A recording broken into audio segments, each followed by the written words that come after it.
Hello! It's Tenchi time! How's everybody doing? How are my simpletons? It's been so long! I can't believe how long it's been. I think it's been, what, like 10 days or something? I think this has probably been my longest break since I started streaming, like, 6 months ago.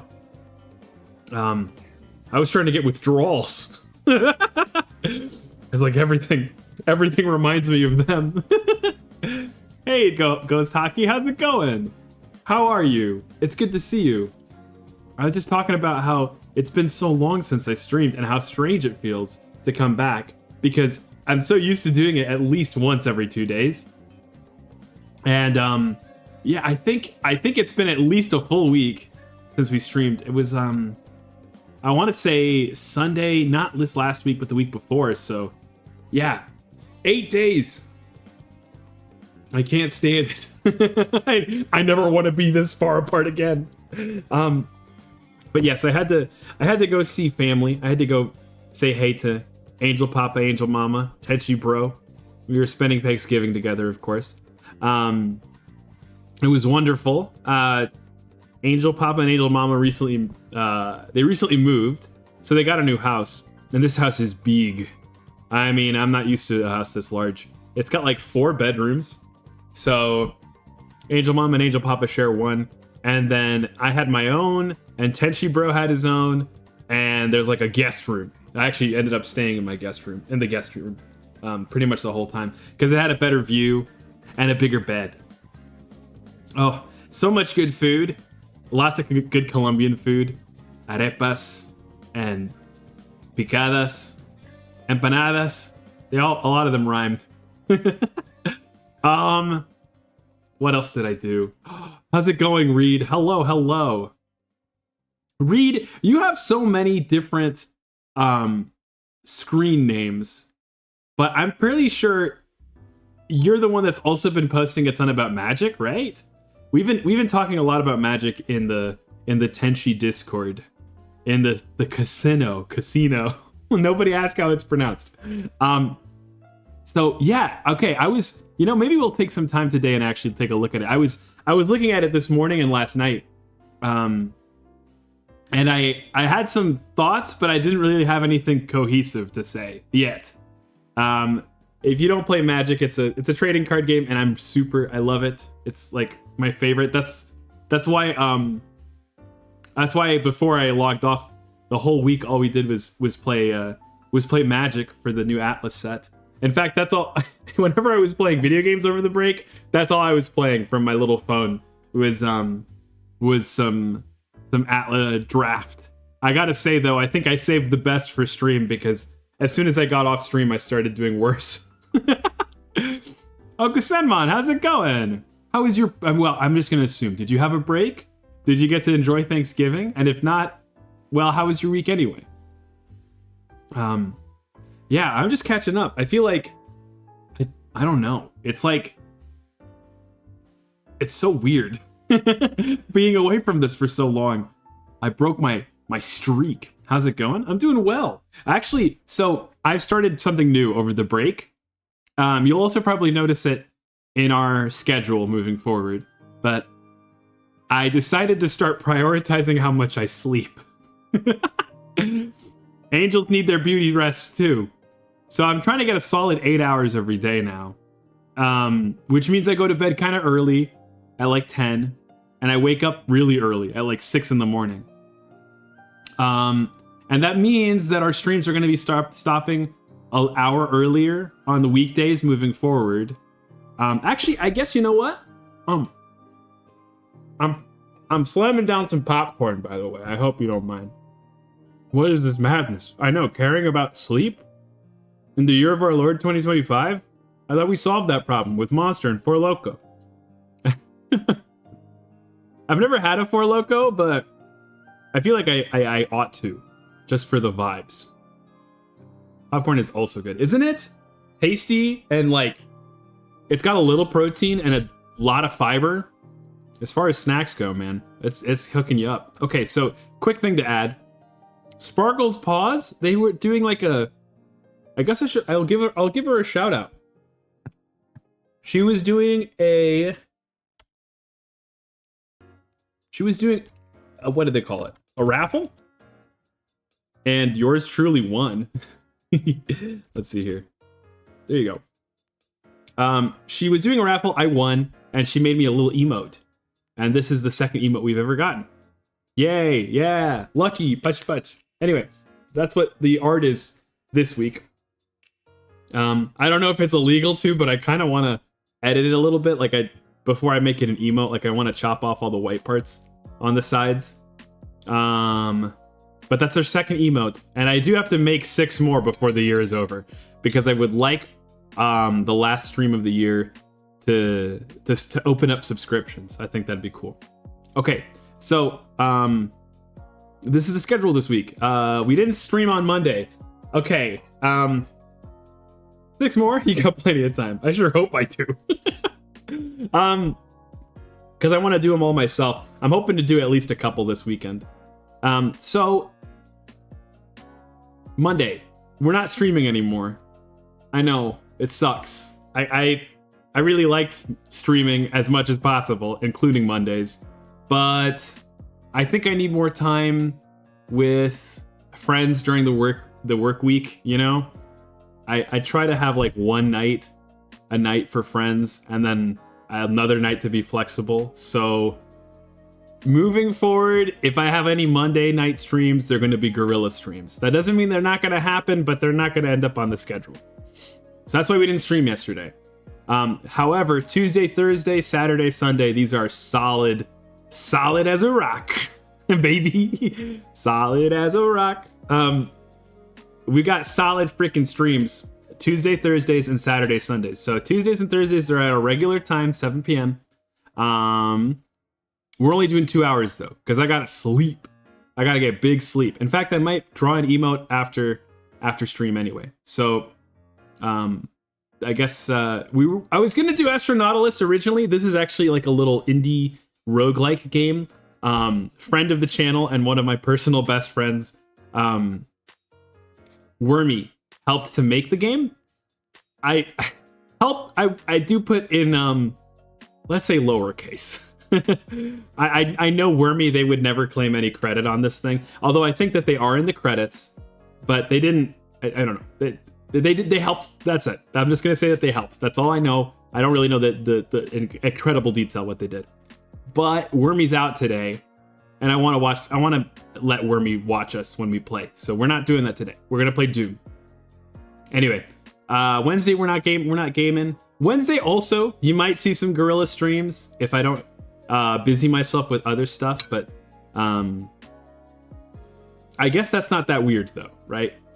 Oh wait, no, it is weird. We used to do Monday, Wednesday, Thursday. So now we're doing Tuesday, Thursday. Huh. Well, this is the first time I thought about it. Maybe I should keep it Wednesday, Thursday? I don't know. We'll see. It seems like you guys were able to show up anyway, so big whoop. Thursday, we're going to go back to Disco Elysium. I can't believe we haven't finished this game yet, but it's also been so much fun the whole time. I'm hoping to finish Doom today. I have no idea if we will, especially because we only have like an hour and a half. Friday, you can also expect some amount of Guerrilla streams on Fridays too.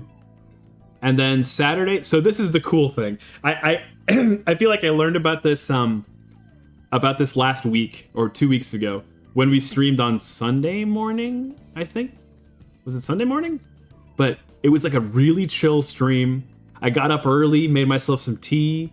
We were relaxed. I mean, this isn't exactly like the pinnacle of ultra chaos all the time, but it's so different on a weekend morning. Everybody's just relaxed, man. So we're going to be doing Saturday mornings moving forward. I'll be your favorite cartoon.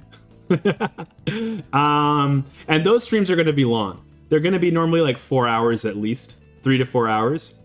So we're going to be doing Hades 2 this Saturday morning, taking you all the way to lunch. And then Sundays are also going to be pretty solid. They're going to be 6 to 9. So imagine it like a 7 to 9, except that I get an extra hour on the early side. This time around, I just decided to do some drafting because I've been enjoying drafting a lot. I love the set. The limited format is really good.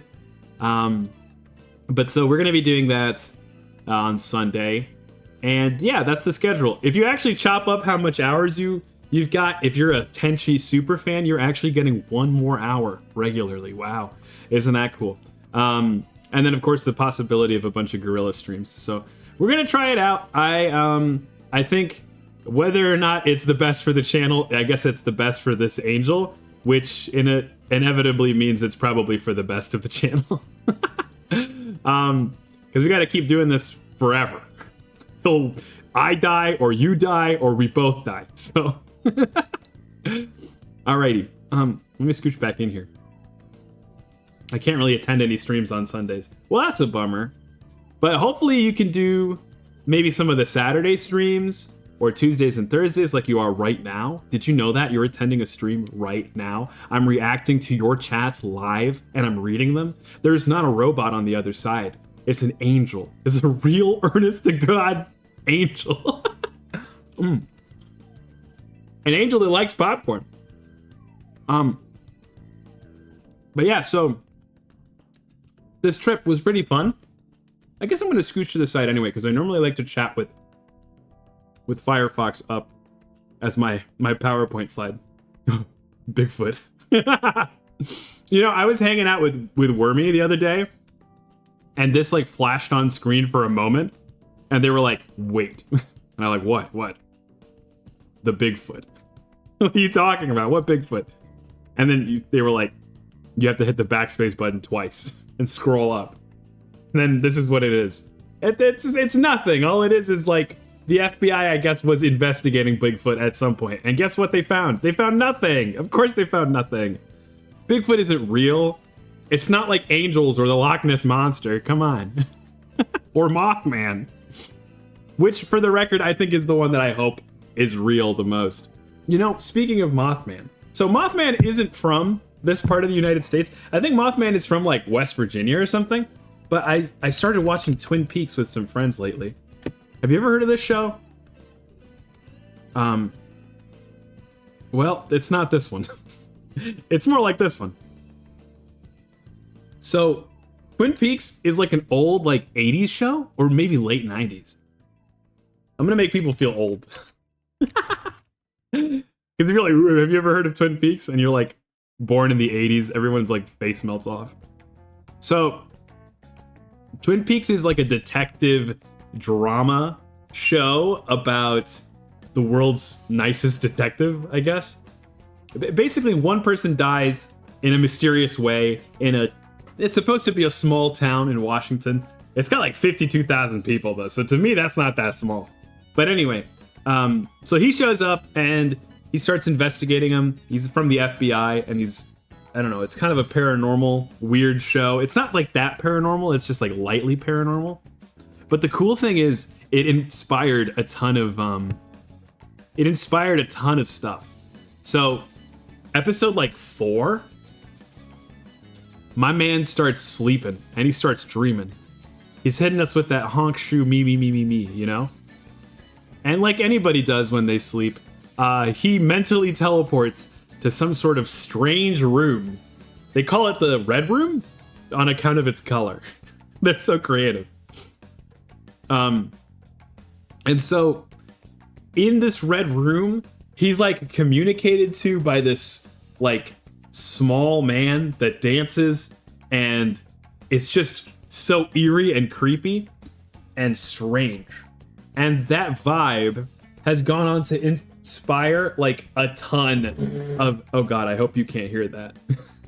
I'm dragging my popcorn stool closer to me. Okay, well, whatever. If you heard it, you didn't. Okay, so yes, this room and the vibes in this room would go on to inspire a little game called Persona. Yeah, that's right. It's called the Red Room because, get this, it's a room and it's red. Yeah, fucking hold on to your seats, folks. Seatbelt up. So, oh, I guess I should probably write the whole thing, Velvet Room. In Persona, and the whole series, these teenage characters, I don't know that it matters that they're teenagers. These rambunctious teenagers with attitude, they get transported into this crazy fancy room, and it's all blue, and this creepy man talks to them. This creepy small man talks to them. Except that he normally helps them, like, well, he's kind of like the guy from Twin Peaks, where he's like subtly helping the main characters in a way that's kind of backwards and roundabout. The worst thing that happened to Twin Peaks was solving that murder that happened in the first place. You know, that's a unique thing about the show, actually. That it seems like the murder, it's not like a detective show where they have a new murder every episode. Like, I've watched, I think, 6 episodes now, and it's all about one woman who got killed. And so it's like kind of slow and unraveling, but I can understand why you wouldn't really want to actually solve it until the very end. So yeah, it inspired Persona a lot, which is really cool because I like Persona. I've been itching for a Persona 5 remake lately, actually. Not remake, a replay. They already did the remake, basically. I should actually check the prices. I wonder if it's like on sale. Steam. Oh, Mr. Gabe. Persona 5. $21 is a nice chunk off the top. But I already bought it, so you're gonna have to sell it to me for like $5. I've been considering getting into Persona. Do you like JRPGs? What's gotten that? What's put that in your little head? I would recommend them highly to people who like JRPGs and people who like anime and story-driven games. Like, they're just, oh. If you like visual novels, also a great idea. I've played Persona 5 Royal. I played the original as well, Persona 5. I've played a little bit of Persona 3. Not 3. Persona 4. I do intend to play the remake of 4 eventually, but it's just, they're a huge commitment. They're like 120 hours, so it's difficult to find the time to play. Especially because nowadays most of the games I'm playing are on stream. So, like, it would take a long time, you know? Just seems like the kind of game I'd enjoy. Oh, I gotcha. Well, it seems like it's as good a time as any. I don't really mean to do them any advertising, but it is only $21. Hey, how's it going, Yi? How are you? It's good to see you. We're just chatting before we go play some Doom because I'm back from a very long break. Oh, I've missed this so much. Good morning. Yeah, good morning for you, right? Good morning. It's pretty, well, it's not late over here, but it will be before we're done. The other thing that Twin Peaks inspired was, so again, to remind everybody, this is just like a crazy room in Twin Peaks. In Soul Eater, I don't remember what it was called. They don't even really ever give it a name. But in Soul Eater, Soul also has an encounter. The hell is this? Soul also has an encounter with like a creepy little man in a big red room. This one's actually talking about the how it references Twin Peaks. So it's pretty cool how like impactful of a show it was. What time is it there? It's 7:22 at night. I think if I'm not mistaken, you said we were 12 hours apart, so you're just getting up in the morning, huh? The two biggest barriers for me are I still have other games I'm already playing, and I don't really have any money to spare. That's pretty fair. Maybe we'll play the game here on stream in lieu of it for you. Then you don't have to spend any money. All right. But yeah, I really liked the Velvet Room. And Red Room, I guess, when I was watching Twin Peaks. I'm excited to keep watching it. We're gonna make like my friends and I have made it sort of a tradition now. We're gonna do it like once or twice a month. And here's the funniest thing too, by the way. So in Twin Peaks, I think her name is Laura. Yeah. So Laura Palmer is the girl who dies.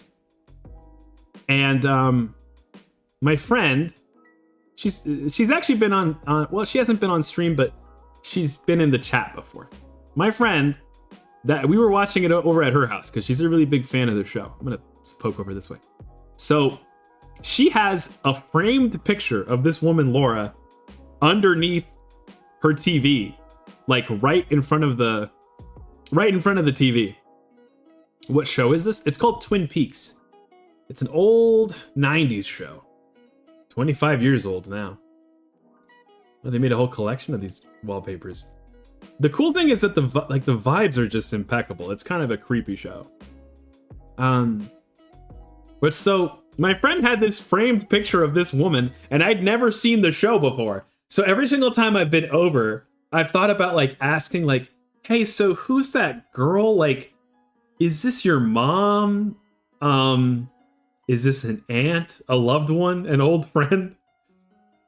So imagine my surprise when in episode 2 of Twin Peaks, someone's got this on their table, and I'm like pointing at I'm pointing at the screen, and then I'm pointing at my friend's portrait, and I'm like, what the fuck is happening? And then it suddenly all clicks. Okay, you're a big fan of the show, and you got this. You're crazy for that, but okay, sure. But yes, highly recommend it if you're into something slow and creepy and cool, and old school. It feels very nostalgic for a time when I was not around. So, you know, if that's the kind of nostalgia you seek, ye seek and ye shall find, as it were. Oh, I want to keep talking like forever, but we should actually try to do some Doom, huh? I'll keep talking while we play Doom, though. Ba-bum. Let's see here. Doom. 2016. There we go, baby. Okay. It's been a hot second since we played this game, too, I think. Well, I guess because we did a whole week of just Magic the Gathering, as you'll recall. Yeah. Let's do that. Magic was a lot of fun to stream, but the one thing that was tough about it was like, I did not talk about anything else. Cool, Undertale music. Yeah, actually, I guess I must have made this before I started adding like background music to everything I did. We could try to put some BGM on this too. Let's do that. Normally Doom is kind of loud anyway, but let's see what happens. It is such a nice tune too. What was that? Snowden? It wasn't Snowden, was it? Bum, bum, bum, bum. Oh no, this is Waterfall, isn't it? Ba-da-dum, ba-ba-bum. No, it's not. Fallen. No. Oh, my nerd cred is evaporating. Wait, no. I'm not. We gotta go back to the last one. What's this song? Oh, this is like the first theme you get after you start kind of walking around on your own. I don't think it's Fallen Down, but it's like Ruins. That's what it is. Thank you. You're so smart. I guess you get to keep my nerd card now. Is there anything else we want to do before we start gaming? I guess, okay, there was one other thing I wanted to do. I did want to take a look at your deck list. Bum bum bum. I'm gonna try not to roast it. Unfortunately, I've been doing this for so long. I've been playing Magic for so long that like I have a hard time. When you play stuff, you really have to play it for a reason in front of me, you know, or I start getting critical. Here, I guess we could jump over here for this real quick. So Sorry for everybody who wants Doom. Just give me like 15 minutes. We're gonna be just chatting again. Okay. Yes, so this deck list. I didn't understand the name. New radio shows. Is this like about the Old West? You're on some nasty delay. You're totally fine with roasting. Oh, okay. Good. I didn't get the name. Is this a reference to like... I actually don't know what it's a reference to. I'm just gonna look it up. New radio shows? What? Oh, is this a meme? Con Lang Critic? Or a song, maybe? It's a song by Jan Misali. Well, now I feel like we should listen to this. Pull the plug on the BGM.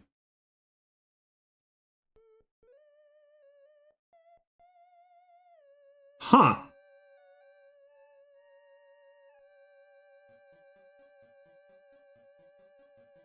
Oh.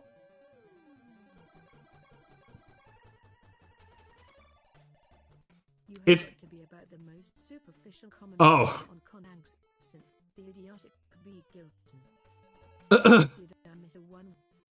Is this like a song that's comprised of specifically complaints in some kind of Con Lang community thing? Well, I guess that makes sense because it sounded like you were really into Con Langs when we last talked. Okay. This is the first thing I noticed that annoys me.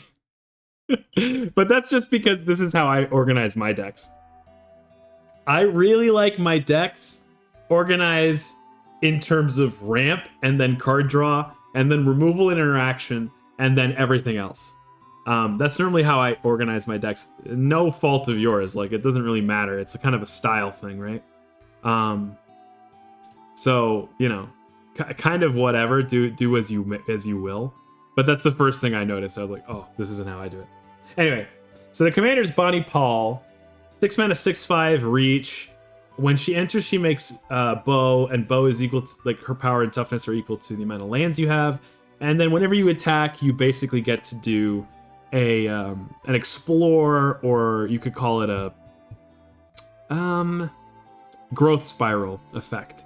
So you get to draw a card, and then you can put a land onto the battlefield, which is pretty strong. So you're basically trying to do land stuff. Personally, I don't really love commanders that are a lot of mana. Bonnie Paul is pretty decent because when she enters, she's making 2 threats. Like, you have the creature, and you have bow, so that's pretty good. And even getting rid of Bonnie Paul, you're still keeping bow. So it actually makes me wonder if we should try to, like, have things that remove legendaries so you can have multiple bows. Or something like that, but anyway. Bossing Say is in here. I like this. I like a repeatable way of doing Earthbend because... Well, so I assume we've built the deck around landfall. I haven't like really taken a look at it quite yet. But if you're doing landfall triggers, Earthbend plus blocking or Earthbend plus sacrifice gets you 2 landfall triggers, which I like. Unsubstantiate, as far as single target removal goes in these colors, it doesn't answer anything forever, but it does answer stuff on the stack and creatures on the field, so I do like it.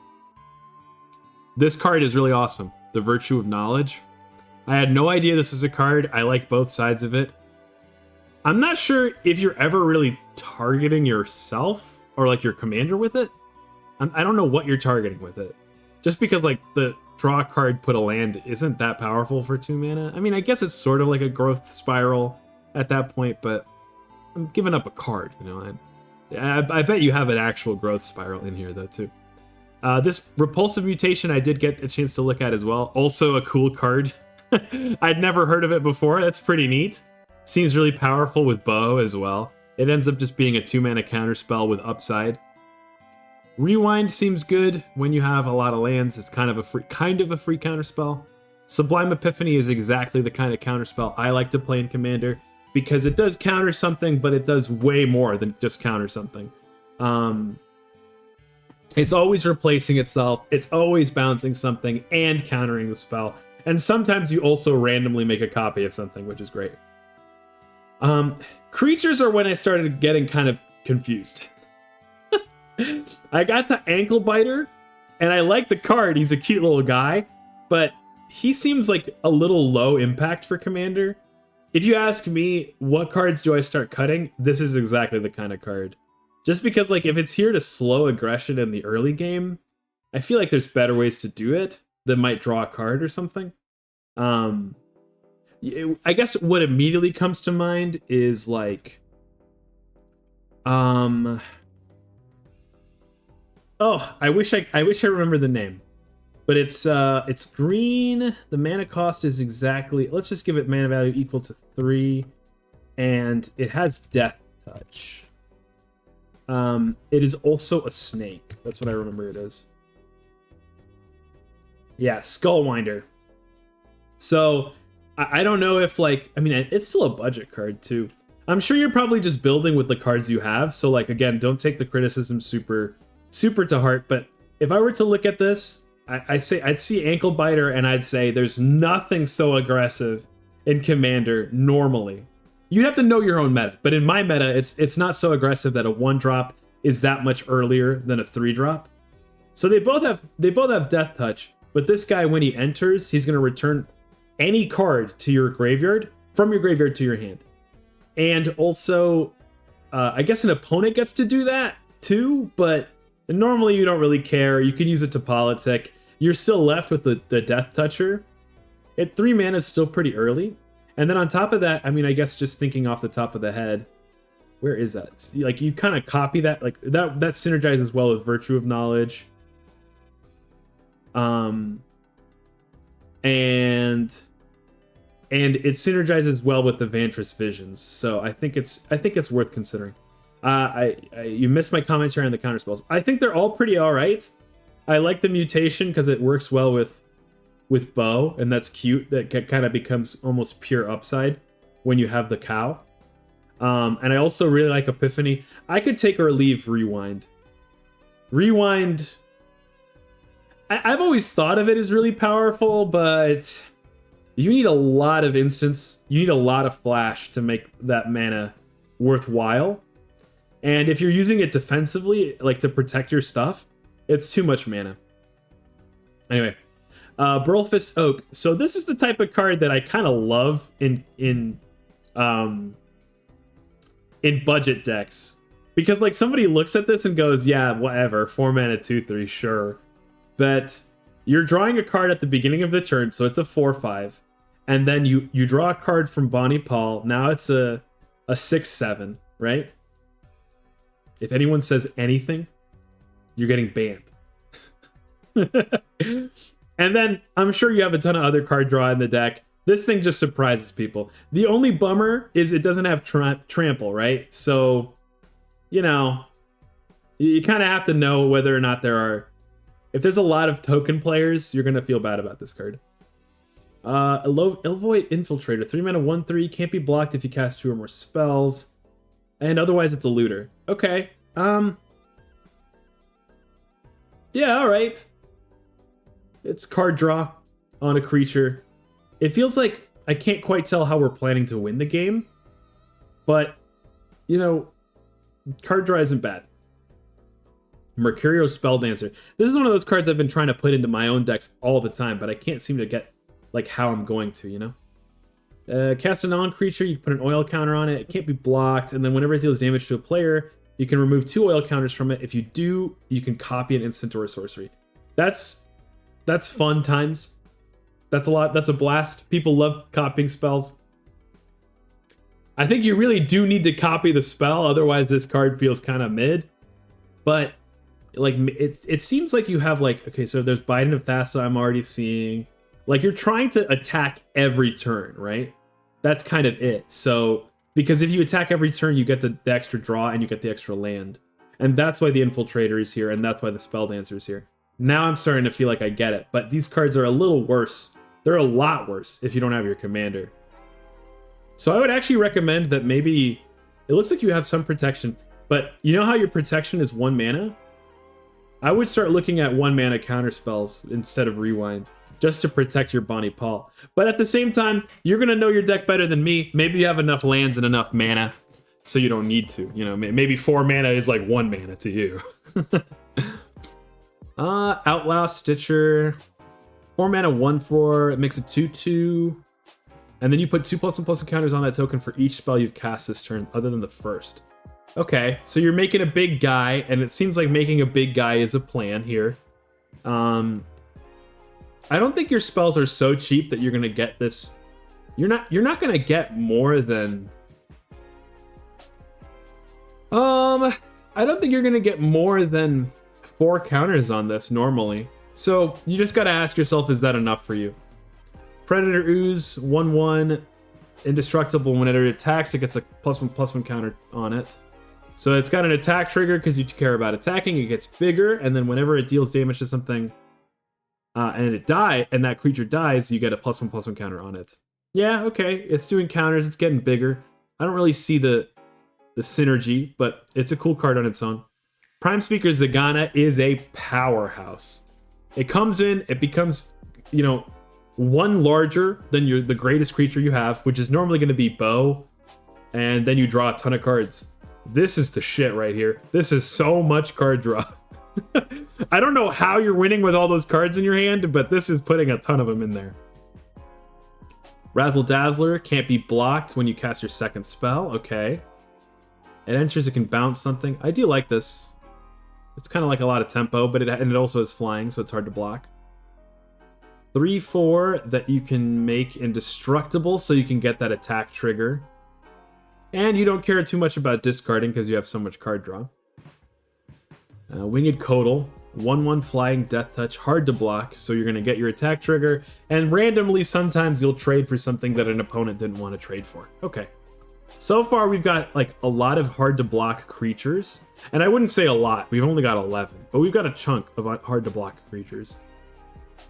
Except, yeah, even the Predator Ooze is hard to block because you're going to end up getting too big. It's just a little slow. Bite into Thassa, that makes sense since you're trying to keep attacking and keep drawing.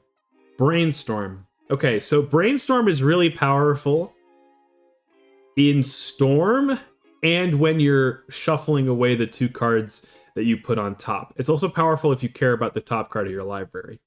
I would say in this deck, it almost, if you're just playing it for the cool art, I kind of get it. Like, I would play it just for the cool art, but I guess I see the synergy because there's cards that care about drawing, and so this draws 3 cards. That makes sense. That's pretty cool.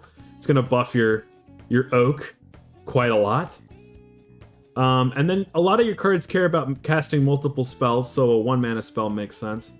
But I just often find that Brainstorm, outside of Storm and like Spellslinger decks, it can be kind of low impact. So to me, if I were to change any cards I've seen so far, it would probably be Brainstorm, Ankle Biter, and maybe Rewind. But other than that, I kind of get it. Finale of Revelation, you draw a bunch of cards. Plan the Heist. Surveil 3 if you got no cards, then you draw 3. With how many fetches I run, shuffling away the chaff is pretty easy. Okay, I haven't gone to the lands yet. I wasn't sure because some of those look like some of this stuff looks like it might be closer to a budget deck. So I wasn't sure if you had any fetches. But of course, there's a lot of budget fetches nowadays too. Okay, Reign of Revelation, some more card draw. Seize the Secrets, some more card draw. So I keep seeing like the same sets over and over again, which makes sense. You're building from your collection. I guess I'll just broadly say that there's better card draw spells in green and blue, but these are probably pretty all right. Tatyova is fantastic. Tatyova is a deck on its own. She is a house. She is a townhouse. She's a whole hotel. That's awesome. That's very good card draw. Teferi, Timeless Voyager.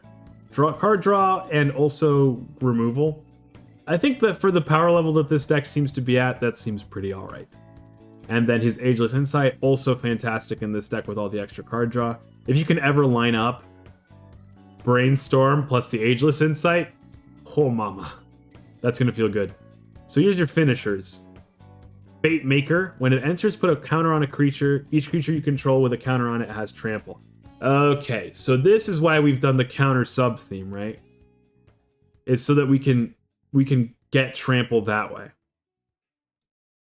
I see what we're doing here.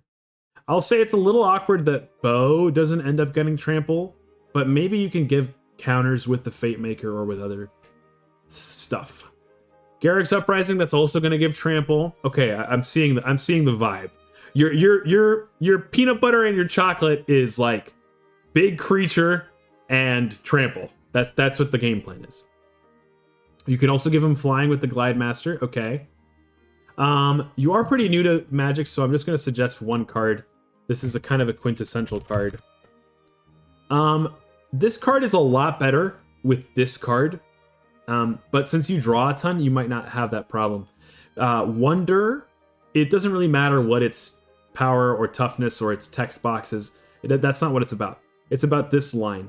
As long as this card is in your graveyard and you control an island, creatures you control have flying. You know, it's gone up in price, unfortunately. It used to be like a 30-cent card. So it's a little bit more expensive, but it's worth it because you're not paying any mana, and every single creature you have now has flying. So, again, I mean, you have a lot of mana because of the amount of ramp you've got, so maybe it doesn't matter. But, you know, a considerable upgrade over this guy. Pride Mulkin, again, does the same thing as the Fate Maker, where you're putting counters on stuff and you're getting trample. Then you've got Blanchwood Armor for each forest you control. That's pretty cool. I feel like there has to be something. There's nothing quite as fast as this. But I'll keep thinking about that. And then Primeval Bounty. This does turn all your non-creatures into actual board presence, which I like as well. Recursion, I like this card. I think in this deck you could probably do Eternal Witness as well, but I also think Eternal Witness is like no longer like a budget staple, right? It's kind of like a $2 card. 95 cents? I mean, I don't know, it's on the border. I feel like it's not budget if I have to spend more than a quarter. More than 25 cents. Removal, Decisive Denial, really good. I like this card a lot. It does everything you want it to do. You once won a game by attaching Blanchwood to Spelldancer. Yeah, that makes sense. Now your Spelldancer is unblockable. Nobody can deal with it. It's huge with the armor. I just think that there must be like another enchantment out there that buffs for your lands, and it might check for both. I might be wrong though. Primal Might seems hilarious. And it reminds me of another card. I wish I remembered the name of it, but I can picture its mana cost exactly. It's like X green. And this is like right up your alley. There it is. Exponential Growth. Oh, and it's budget, baby. So XX green. Until end of turn, double target creature's power X times. So the first time it's going to cost you 4 mana, and it's going to go, you know, the creature's power is going to go from 4 to 8. But then it gets exponential, right? So it's going to cost you 6 mana on the next round, and then it goes from a 4-powered creature to an 8-power creature, and then to a 16-power creature. So this card ends games. This card kills people out of nowhere. And you already ramp a lot, so I don't know if I would consider it over Blanchwood Armor, because this is so cheap. 3 mana is so little. But it's worth thinking about. My worst opponent simply ceases to exist. Exactly. Your worst enemy just shuffles up and goes to the next place.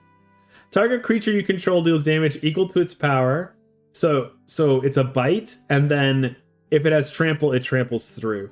So here's a wombo combo right there. Ram through plus exponential growth. It's kind of a lot of mana, but you can really kill somebody out of nowhere. Like, the creature doesn't even have to be big. Scooze! Scavenging Ooze. This is one of my favorite cards. It's so versatile. It was so good in Modern a long time ago. Not so much anymore. But it gives you counters, it gets bigger, and it hates out graveyards. So I like this. I would consider it like interaction or removal, yeah. Stop cold. Enchant a creature or an artifact, and they lose abilities and it gets tapped. Yeah, it'll answer a creature or an artifact. Primal Command. What is this tutor for? Can tutor for a creature, but it also can remove graveyards, basically.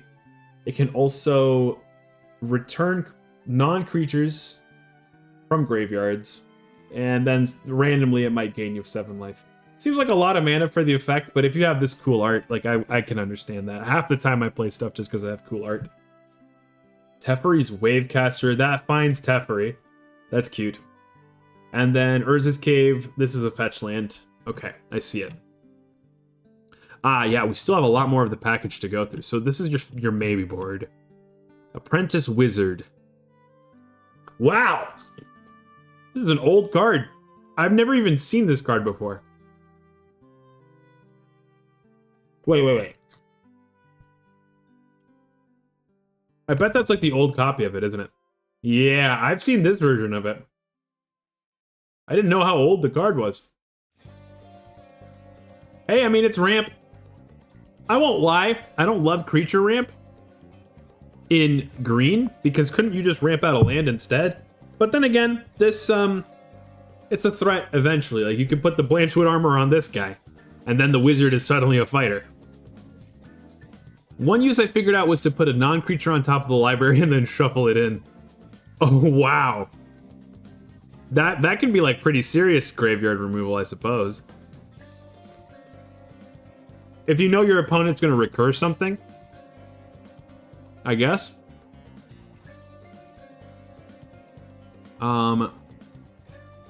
Cultivate, that's classic. Dance of the Tumbleweeds.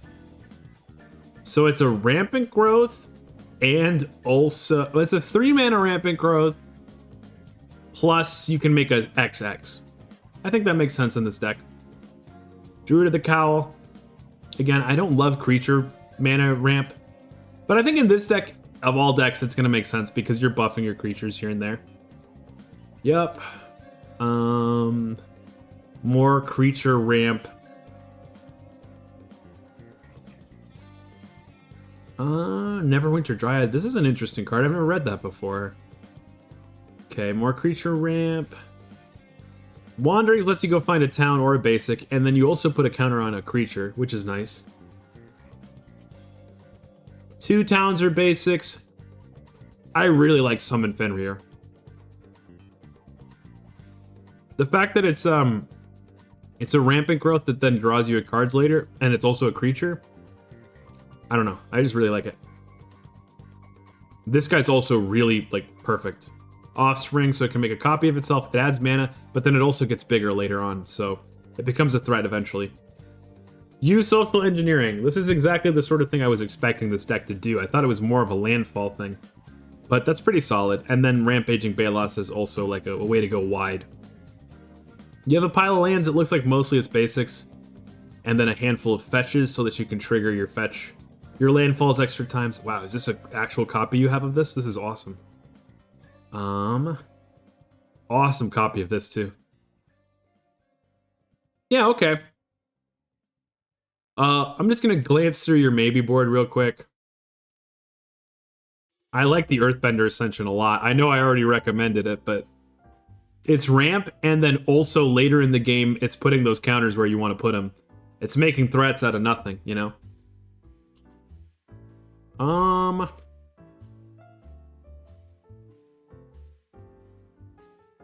Let's see. Anything else I'm going crazy for? I like this one. You already have a light snake sub-theme, don't you? You got the Codal, the Ankle Biter.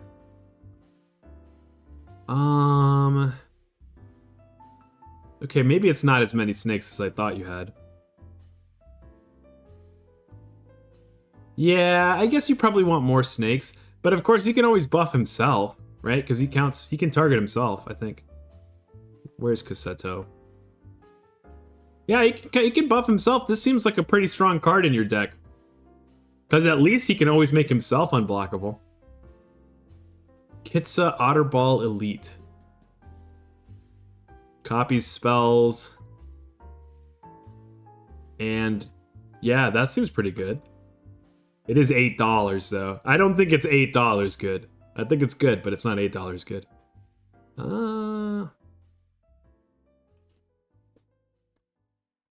I like Oversimplify. You're pretty much always coming out on top with this, and there's not many board wipes in green and blue. Pan Glacial Worm is cute and weird. I like the idea of hurting somebody's brain by playing it. Prosperous Thief seems okay, but like, it doesn't have evasion on its own.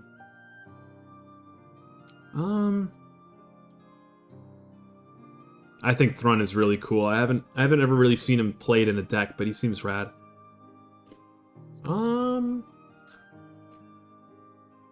And Waterbender Ascension for the unblockability plus the card draw. I think this is a smart choice of yours too. I think this is a good move.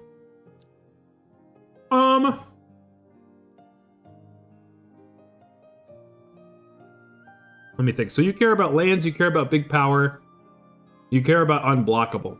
You want to hit people with a big creature so that they die. You were given a Kitsa? Well then yeah, then I would probably play it. I mean, hopefully you can put counters on it so that you don't have to prowess trigger. But even if you don't, just like the looting is pretty cool. I guess I would probably try to do like creatures with whenever you draw. I think that there are a handful. Let's see. AC is really good just on its own, but I think it's like $8 now, isn't it? Yeah, fuck that. Nope. No.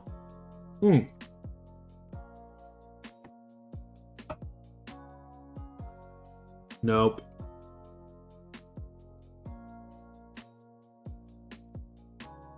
Okay, here's one. I'm gonna try to recommend like 3 cards. And then once we've got those 3, we're gonna go play Doom. Let's see. Nope. Ba-bum, ba-ba-bum. You have a couple creatures that give themselves counters on your second draw each turn. That's pretty good. I think that works well with the whole having lots of power idea.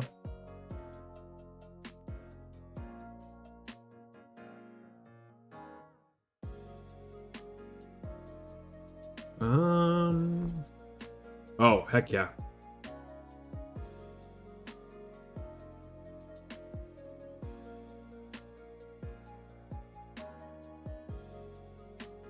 Where else?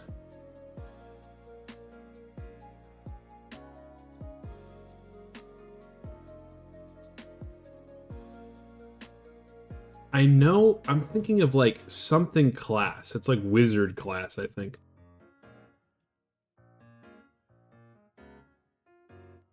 Yeah, I'm pretty sure I'm thinking of wizard class. Ooh.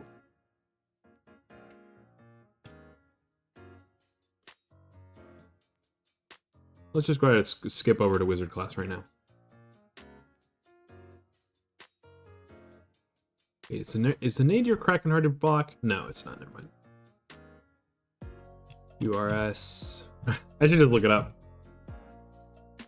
Wizard class. Okay. I guess these are my recommendations. If I can only choose 3, screw this guy. And screw this guy. Okay, so I feel like you're doing a card draw plus big creature and counters thing. So wizard class, for 1 mana, you're not getting much. You have no maximum hand size, big whoop. That's not really good. When this becomes level 2, so you're going to pay 3 more mana, then you get to draw 2 cards. So I would normally think of it as basically either a 4 mana card that draws you 2 cards, or like you're paying for it in 2 installments. Like you pay 1 mana up front, and then later you pay 3 more mana for your draw 2. But the last part is the money here. Whenever you draw a card, put a +1/+1 counter on target creature you control. That is the humdinger with your deck, because you're getting a ton of power for your card draw, and you're drawing a ton of cards. It looks like you're already familiar with the cards, so it's not too much of a surprise to you. But this card is a house because it just does so much. Now your theme for +1/+1 counters feels pretty light, but this thing plus Zagan on its own is pretty decent. Wizard, Fathom Mage or Wizard class, or I guess it would have been Wizard class plus Zagana. Yeah, yes, yeah, that would make her huge. You would draw so many cards. So, Fathom Mage. Evolve makes this work with any deck that has a lot of creatures, because Evolve makes it so creatures with Evolve, they get another +1/+1 counter as long as you play another creature. Like whenever another creature enters, if that creature has more power or more toughness than this creature, then this creature gets a +1/+1 counter, which means it'll trigger itself and start drawing your cards for you. But also, if you put a +1/+1 counter on it for any reason, you draw a card. So, you know, you put Earthbender Ascension in there, you've got the 6 mana thing that puts counters on creatures, the enchantment, I don't remember what it's called. And then Fathom Mage is going to start drawing you a ton of cards. The other one is Ghostly Pilferer. This card is just good in Commander. It's a 2 mana 2/1 that whenever it becomes untapped, you can pay 2 mana. If you do, you draw a card. Normally, you don't do that. But this is the part that makes it good all the time in Commander. Whenever an opponent casts a spell from anywhere other than their hand, draw a card. So firstly, in Commander, red gets to draw cards, but it only gets to do so by exiling and casting from exile. So if there's an opponent with red, you're going to draw a lot of cards. But the other big thing is, if an opponent casts their commander, you draw a card. So this normally ends up drawing you 2 or 3 cards a game without even trying. And then on top of that, you can turn your cards in hand into unblockability. So this is a creature that doesn't get big on its own, but it draws cards, it's pretty much unblockable, and it almost always draws cards from commanders too. So it's a card that's good anywhere in Commander, and then especially in your deck, it's like really, really good. Otherwise, like overall notes, I guess, I want more ways to get more power. I feel like you need more ways to get like more powerful creatures. But maybe I'm overestimating that because you get Bow, and I've never played with the Commander, and maybe that's a big enough threat. So that's what I would want to do. The other thing I would want to do is I would want more versatile removal. So I don't think there's like any way in the deck to deal with an enchantment, as an example, besides countering it on the stack. So I would consider adding at least one card that answers any permanent. I don't think it's probably not a budget card anymore, but Beast Within is like your classic, this thing blows up anything card. It blows up any permanents. They get a 3/3, but who cares? What was the second one? So we said, we kind of did a handful. So we did Sidewinder. Oh wait, was it Sidewinder? Huh. Oh no. Oh, come on. What was it? It was a green Death Touch Snake for 3 mana.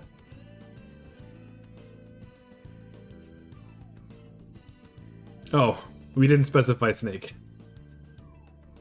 Whoops. Skullwinder. We said Skullwinder. We said Wizard class. And then we also said Fathom Mage.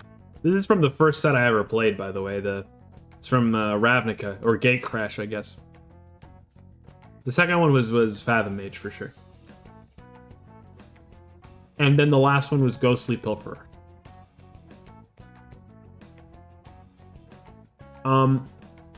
Yeah, I'd brush up on the removal a little bit. And personally, just the way I like to play, I would look for more cards like Ram Through. So I like winning through combat as much as the next guy, but I also like being able to randomly win from my hand. Just because, I don't know, that's how I like to play. In green and blue, that's not easy. And that's one of the reasons I don't play green and blue very much. I guess unblockability is kind of like winning from hand because your opponents don't get to interact with you. So you might consider something like slip through space. 1 blue, a creature can't be blocked. You draw a card. The fact that it's 1 blue and that it draws you a card means that it's never that bad, you know? It just replaces itself and randomly kills an opponent. I guess the other thing too is that green, I don't think you're really doing sacrifice stuff, but green has a lot of cards that care about the power of the creature you have. Like Return of the Wild Speaker. So this one says draw cards equal to the greatest power among non-human creatures you control. So you cast Bow, or you get Bow, and she's 7 or 8. This thing is drawing you 8 cards. You have at least one other card that destroys artifacts and enchantments that you've been considering. Yeah, it's just worth having. I don't know. I guess personally when I play the game, if I'm not able to answer something, but I have it in the deck, then I'll be like, okay, you know what? I just didn't draw it, and that's okay. But I like to have a pretty wide removal suite. I'd also say you only have the 1 board wipe, I think, or was that in your maybe pile? I don't remember. Yeah, I think it was in your maybe pile. Oversimplify. I'd probably try to add this. Late in the game, that thing would draw me like 15 or more. Yes. This card is correct. This is what I like to do when I'm playing Commander. There's also,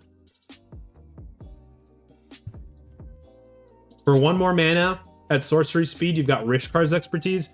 Does the same thing, equal to the greatest power among creatures you control. And then it lets you cast 1 spell with 5 mana value or less for free. Oh. Yes, I'd love to draw 6 cards and then cast something for free, please.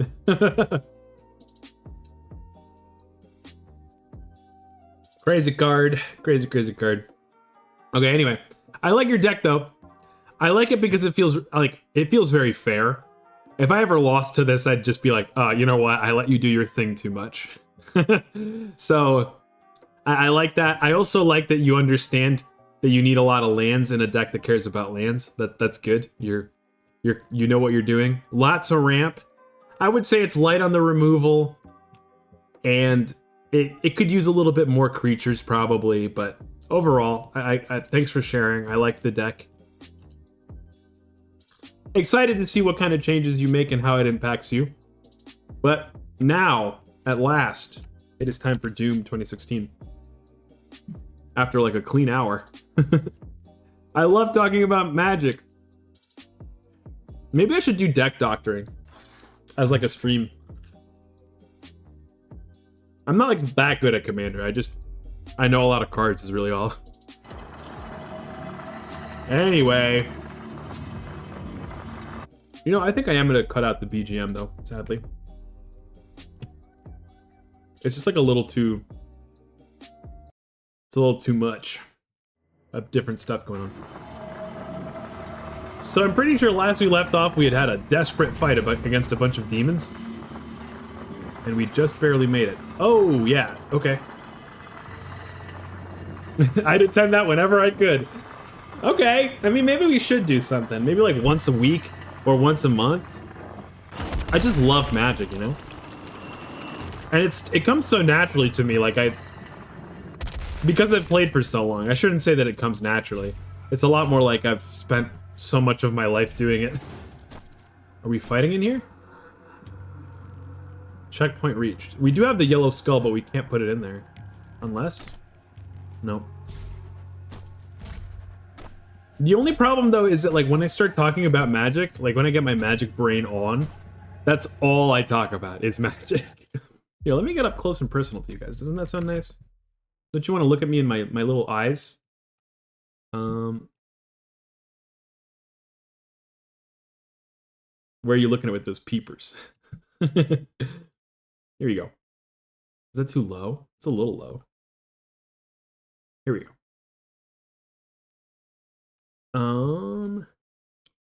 The other thing though too is that like it's in my head, I think of it as like a slippery slope.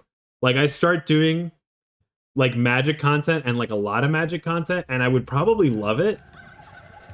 But then I think I love variety just a little bit more. You know what I mean? Oh, what the fuck? Oh, it's Goop City down here, man. Bro, shut up, man. You're so loud. They're not too loud on your end, are they?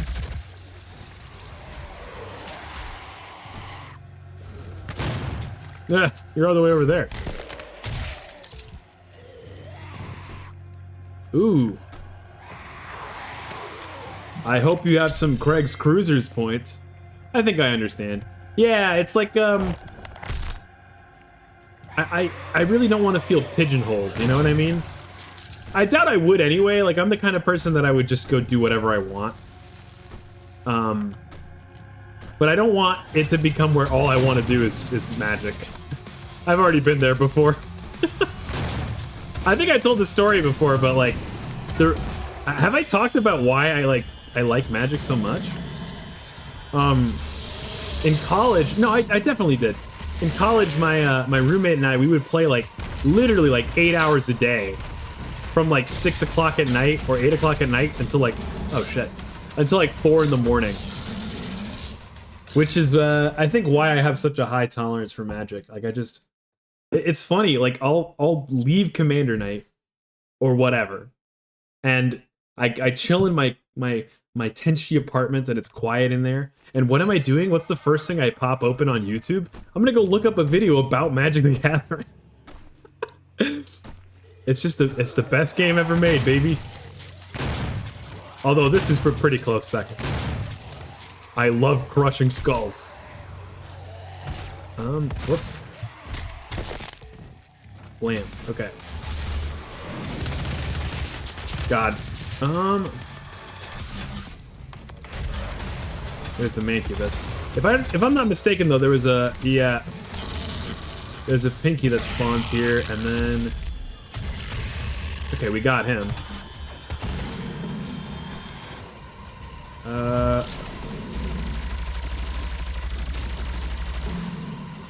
Die.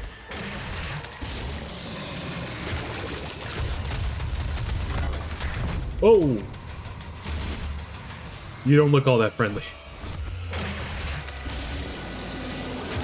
It sounds fine to me. Oh, good. Okay, so it's not too loud or anything. Yeah, I have to normally turn it down on my side because I end up like, I end up being so enthralled in the noise that I can't like think.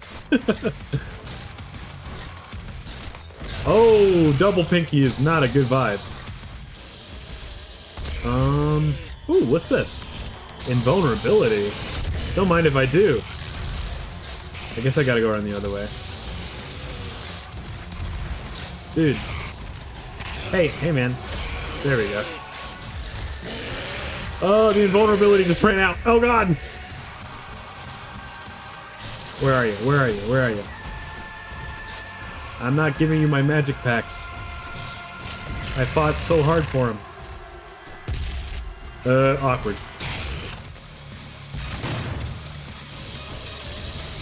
Oh, you missed.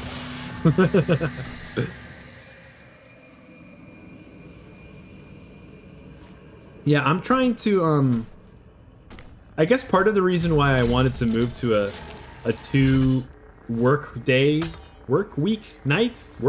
schedule is because I want to start playing like Commander more regularly, but it's really difficult to do that with the amount of streaming I was doing, or I guess the time I was streaming really. Ammo's all the way. I think we just go for health before we start going for armor, right? Ooh, a little Dorito chip, please. Give it to me. Oh, I mean, this extra sleep thing I'm doing too, it's going hand in hand with me trying to eat healthy again too. I hate so much good and terrible food. over the break, and now I need like a break from that. I need to. Oh, okay. Wow, you really bamboozled me there, man. Die. Hey man, I know it's kind of lame of me to like to just like play this like it's any other shooter, but okay. Well, okay, you're dead.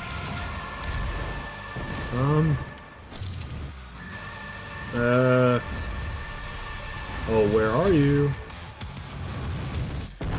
Yo. Well, I'll hop on that, sure, man. These nerds are playing friggin' Ring Around the Rosie. What sort of... Did y'all have, like, recesses? We have recess in heaven. I don't know about you guys on Earth. But recess was a strange time where... Oh, God. No! It was a lot like this, actually. Like a strange time in the middle of the day where you're asked to leave the building and go out into the wilderness. And then you're just outside for like 30 minutes talking to girls and stuff. I don't know about y'all, but like when I was at recess, the coolest thing was playing... Well, there was two really cool things. The coolest thing was playing tag. But the second coolest thing, because the internet was like just becoming a thing, at least popularly. If you wanted to be the funniest person at the playground or whatever during recess, you would go and you would tell people about the funny videos you saw on YouTube. Like, it was almost like you were a storyteller. Like, you had spent some of your night the night before, like, watching cool and funny YouTube videos like Smosh and Egoraptor, and then you'd tell your friends all about it the next day. It was like a bunch of cavemen sitting around a fire telling stories. Ooh. I told Tenchi Bro about that, and he was like flabbergasted, mouth agape. Could not believe that's something that we were doing during recess. But like YouTube poobs? I feel like that's how they got popular. I swear that's almost certainly how like stuff like Roblox is getting around. Although then again, a lot of kids have smartphones nowadays, which wasn't the case back then. Smartphones weren't really a thing. Oh, Grandpa Tenchi, tell us more about the olden times. What was it like before 6-7 and TikTok? What I remember the most about the internet in the olden days was that it was a lot more like the Wild West, where like, I think right now, it's kind of hard to find porn on accident, unless you're on like Reddit or Twitter or something. And even then, if you're underage, it's like asking you a million things before you go. But back in the day, it was really, really easy to just accidentally bump into porn. And then just randomly get a very out-of-season awakening. What? Whoa. My man was moshing. He's a one-skeleton mosh pit. Hey man, I need more ammo. Do you know where I can get that? Yeah. I was just kind of hoping you would. Oh, that's not it. That's not what I want either. Does anybody know the button for... Not that one. Ooh, help. I'm looking for the button for the... There we go. The Chainsaw Man button.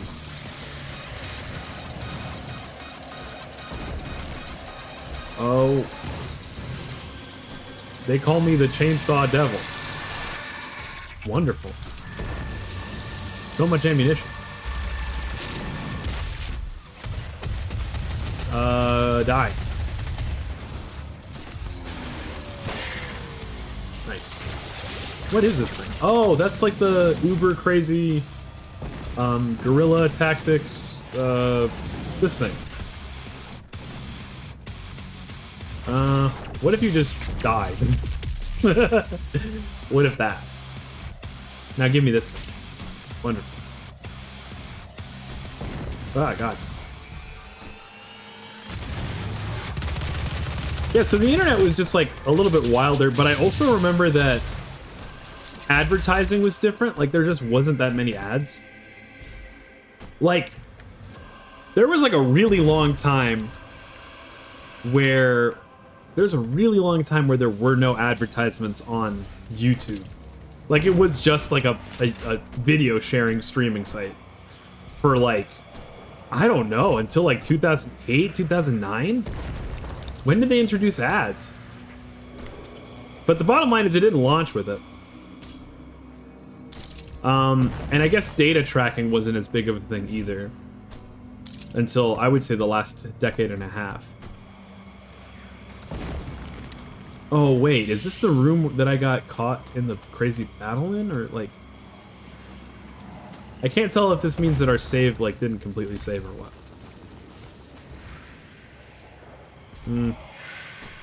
I'll reserve my complaints until further notice. A chainsaw never needs reloading. That's so true. I'm their worst nightmare with a chainsaw. I'm the chainsaw guy. The chainsaw dude. Did anybody else watch that movie? I guess we already kind of talked about it on stream for a while, but I really enjoyed it quite a bit. Okay, so this door is closed though. Does it want me to go through there?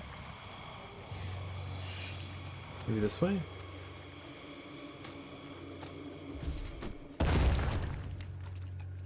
The sense of humor wasn't all that different, I think.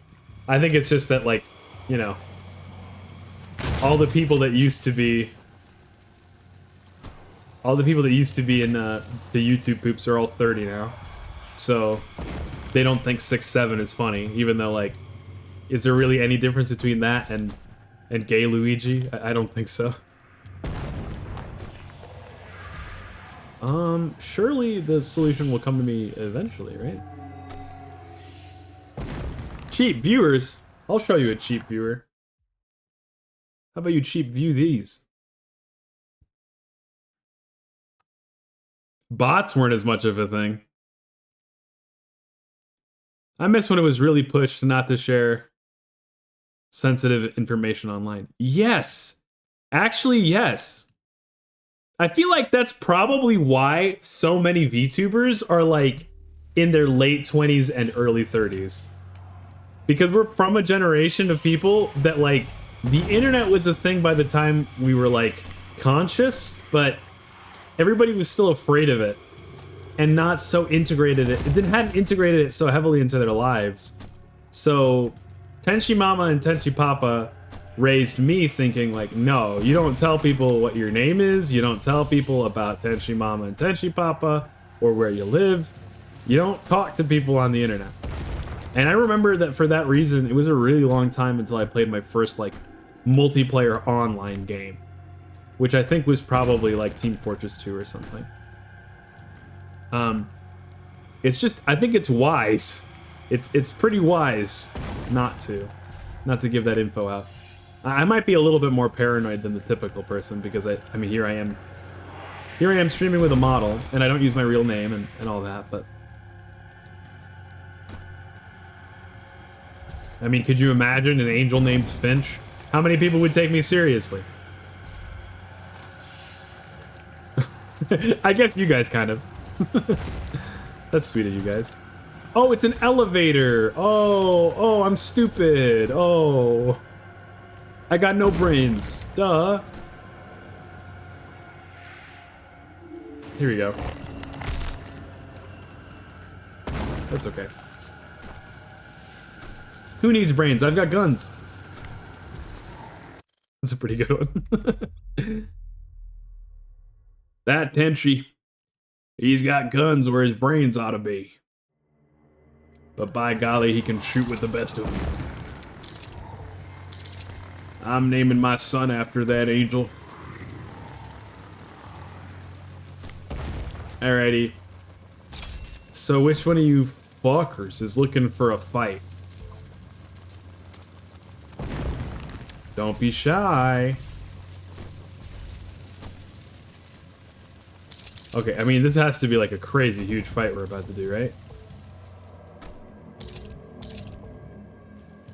They've completely healed us, given us every piece of ammunition we could ever ask for. All right. I haven't even shared my gender in most circles I'm in. Yeah, that's pretty fair. Dude, totally. Like, everybody treats you so differently as soon as they can figure out a single thing about you. I think more importantly than anything, it's like, where do you live? What is in your pants? Those are things that people treat you differently for a lot, I think. Maybe what's your ethnicity? I don't really hide mine. I am Colombian American, but I think that's because, like, one of the people that inspired me to do YouTubing, Nyaruchu, like, her whole thing was that she is, she called herself the Caramel Idol. So she's like an idol VTuber, like she leans into the idol stuff a lot. But the other thing is that she's like Puerto Rican. And so her model is tan-skinned like she is, and I don't know, I saw her doing that and I was like, wait a second, like, people can celebrate where they come from while they're doing their, while they are on Twitch. And like, I think for a lot of reasons, a lot of VTubers don't do that. But I saw her doing that and I thought that was cool. And it made me want to support her, so. But yeah, there's a lot of things you don't want to share though, I think. People treat you differently if they find out you're a lady, or basically if you're not a white dude. No shade to white dudes. I have literally no hatred. It's not about that, but like, unfortunately everybody treats you guys like you're steak sauce, like you're A1, like you're the base standard, and anything different than that is aberrant and different, and unfortunately that's just not great for everybody else. I'll get off my high horse though, because that's like a whole bag of worms. I guess I think it's pretty obvious what I think if you listen to me, but I also don't like the soapbox much. Because you're just here to watch me play video games, you know? And chat. Oh god, he's so red. Bro, it's like Taylor Swift in that one album, I think. Alrighty. Is that all you got? Unimpressive. Tenshi is not impressed. Whoa, that's cool. Where the hell are we now? I guess I'll touch this thing. Oh, I don't give a fuck, bro. Yeah. What is this thing? Ooh, fisticuffs. Like legendary hand fighter, Tommy Ray Handler. Fisticuffs.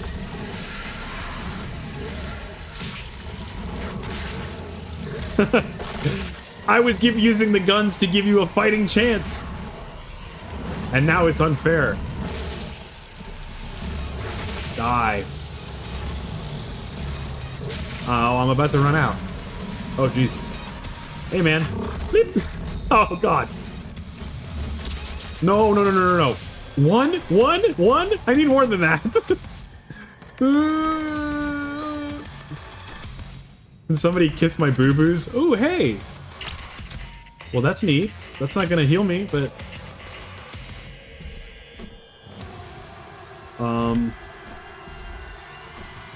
Oh, somebody give me a big wet kiss on the forehead, please.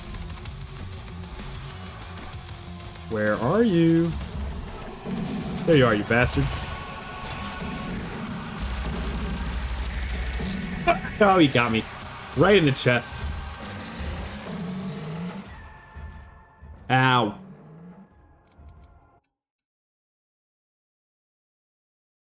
All right, you brute. Have at thee.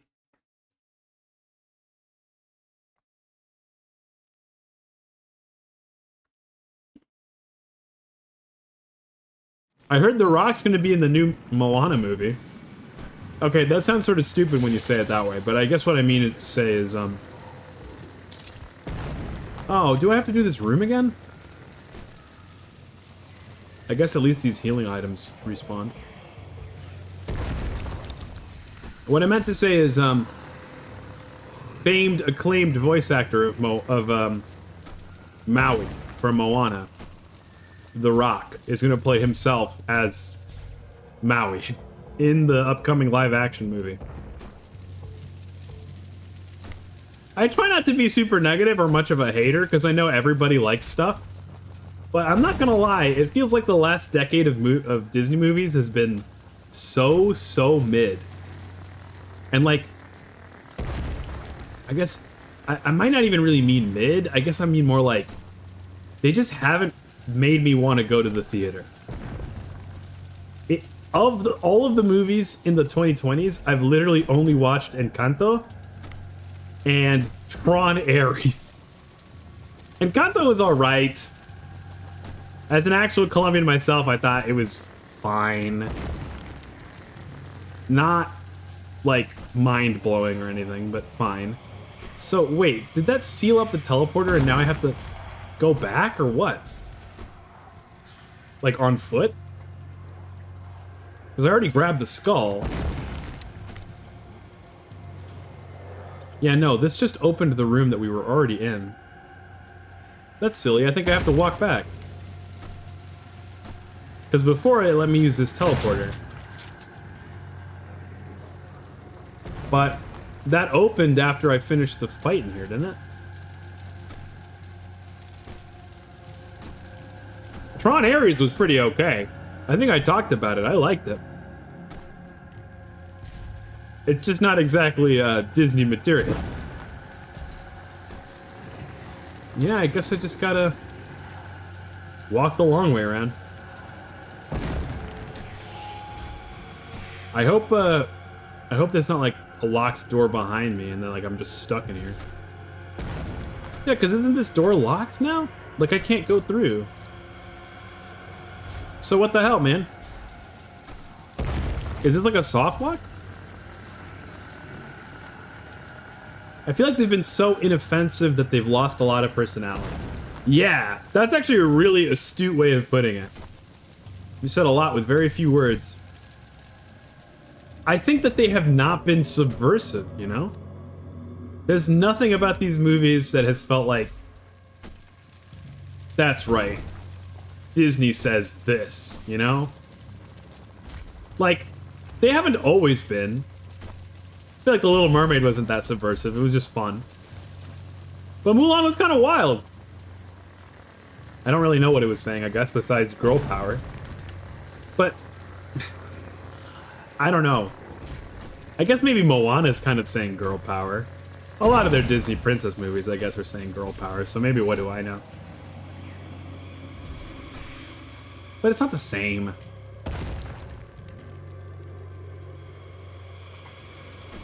Oh, the other thing too? I get that hand-drawn 2D animation is like expensive and stuff. Okay, yeah, I'm actually like fucked, by the way. I have no idea how I'm gonna...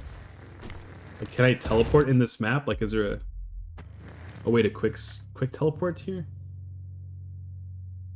I don't think this is that kind of game.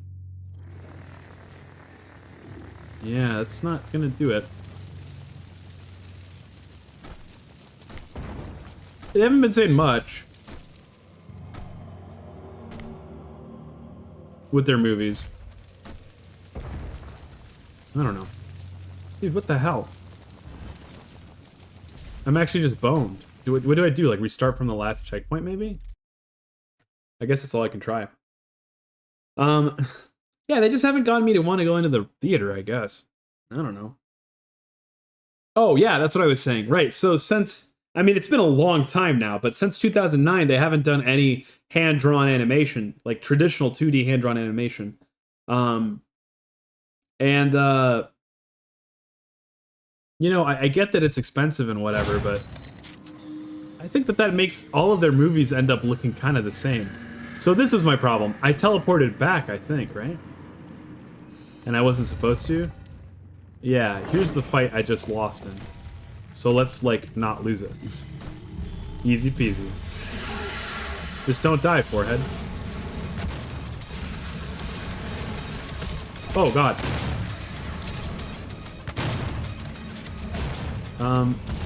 There you go.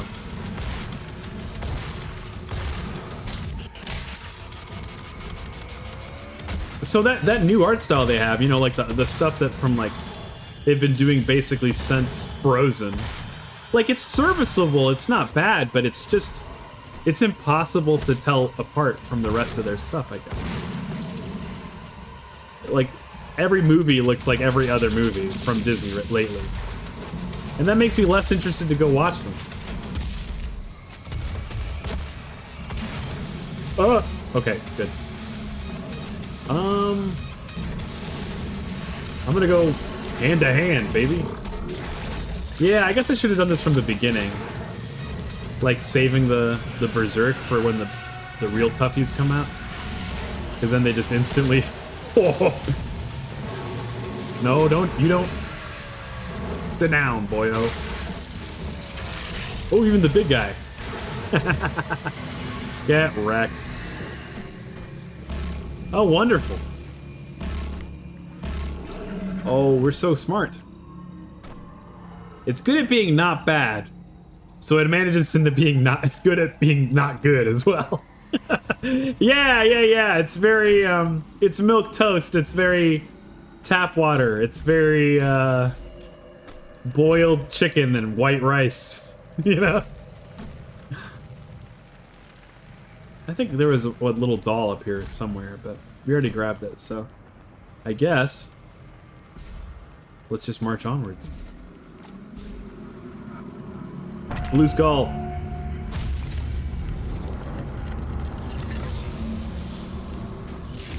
You know, I have a blue skull. Maybe. Or maybe I'm lying.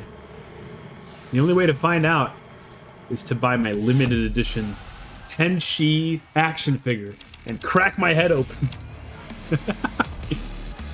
There's actually a quote I really like about this kind of thing. Oh, lay it on us. Let us all learn together.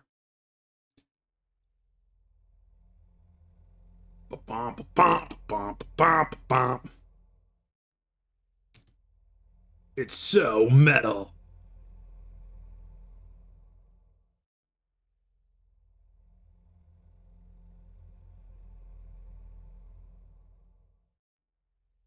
I have had fun with this game, but I'm looking forward to it being done, which I think is the story pretty much most of the time.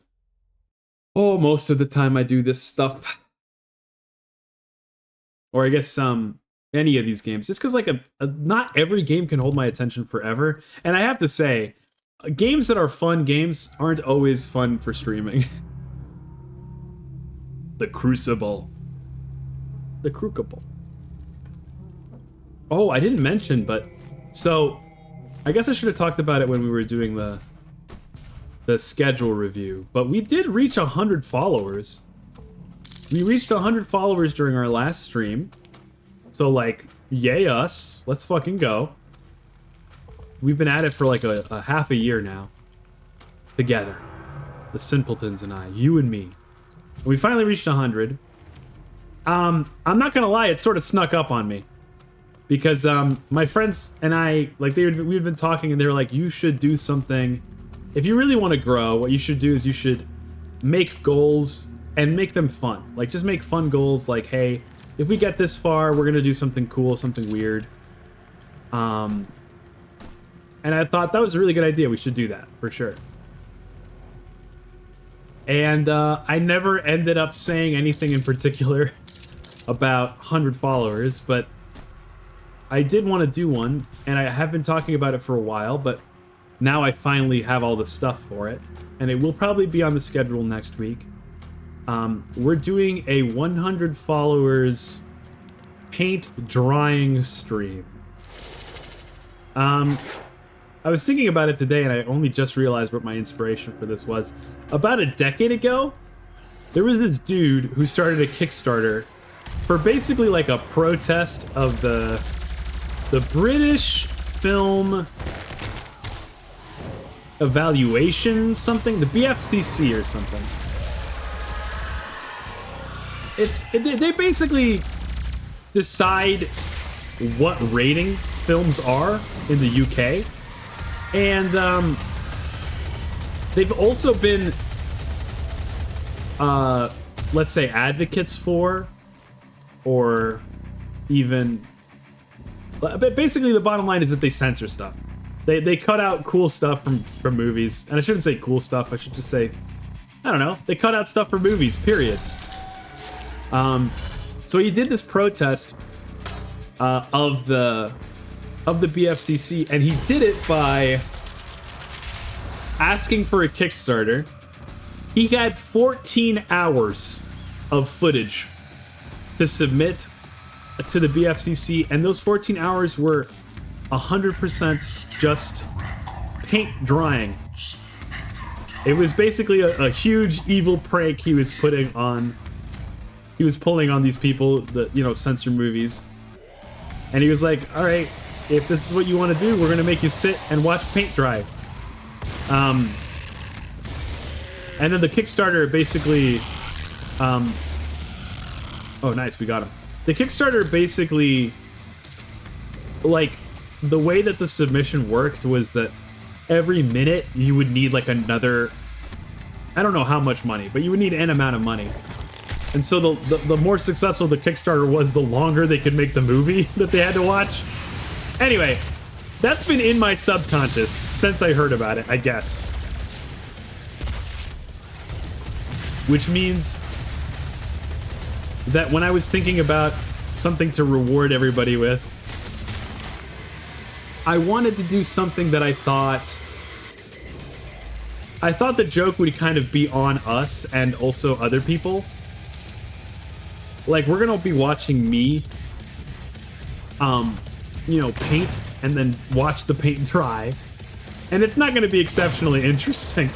We're gonna mostly spend our time talking. But I think there's something so funny about, like, signing yourself up to do that. Like, the joke is on you, the joke is on me. Like, it's funny. It's funny, no doubt. But it's even funnier to someone else who stops by and goes, what the hell am I watching right now? He's just watching paint dry? Why? So, look forward to that. We got the colors for it. We got the paints. We have the easel and some canvases and a brush. I'm hoping to borrow some kind of paint palette from a friend of mine. Whoa. And we also need, what was it? I need to figure out if my webcam is gonna work, or if I'm gonna need to get another camera as well. But I'm looking forward to it. It feels so silly. It feels so funny. It feels very me.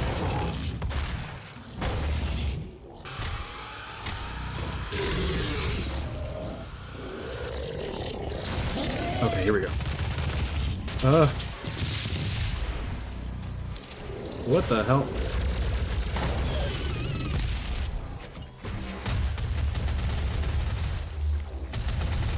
Oh, laser bastards. I hate these guys.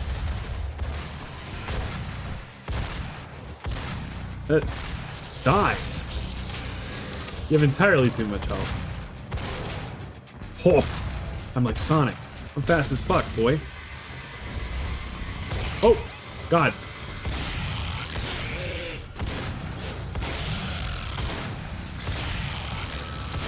Die, dude, die! Okay, cool. Nice. I'll read your quote as soon as I am no longer fearing for my life.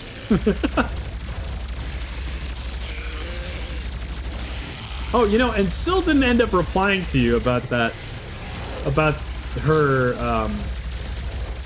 her name, but I'm pretty sure that it is a reference to Stormlight Archive. I think she's a fan of Brandon Sanderson and sci-fi, so. But I guess you didn't hear it from me. She might be on stream sometime, so maybe we can ask her when she's on stream. Oh, you just barely missed. Oh, well. Chainsaw. Yeah, chainsaw. Chainsaw.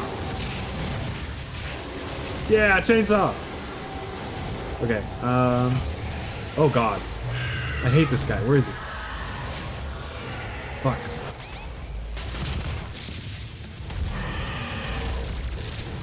Bro. Sit still, man. Quit drinking those monster energies, dude. Anything else? One more little bastard. Die. Any other bastards? Anyway. All great art is hated. It is obscenely difficult, if not impossible, to make something that nobody hates. Conversely, it's incredibly easy, if not expected, to make something that nobody loves. That makes sense if you think about it. Art is about emotion, examination, and going places people have never gone before to discover and investigate new things. The only way to create something that nobody hates is to ensure that it can't be loved either. Remove enough spice from soup, and you'll just end up with water. Boyd from Oathbringer, which is the book 3 of the Stormlight Archive. I'd love to attend a paint drying stream. That's a really cool quote. From old Brandon Sanderson, huh? Whose name? Syl. You had to manually transcribe that? Were you typing that like from a book? You like pulled it off your shelf? Why are you so cool? What the hell? Syl, from my Discord. I think you'd ask them if her name was a reference to Stormlight Archive, and I think it is. But I'm not 100% sure. I'm just kind of sure. That's actually exactly what I did. What the hell? That's rad. I love bookshelves so much. Books have a naturally dampening quality to them, which is, I think, part of why libraries feel so quiet. That and, of course, everybody asking you to shut the fuck up. Be gone, beast. Blammo. Blammo. You know, I can't wait until Ultra Kill drops their next thing. I want to play some Ultra Kill after playing this. Ratted. Oh god.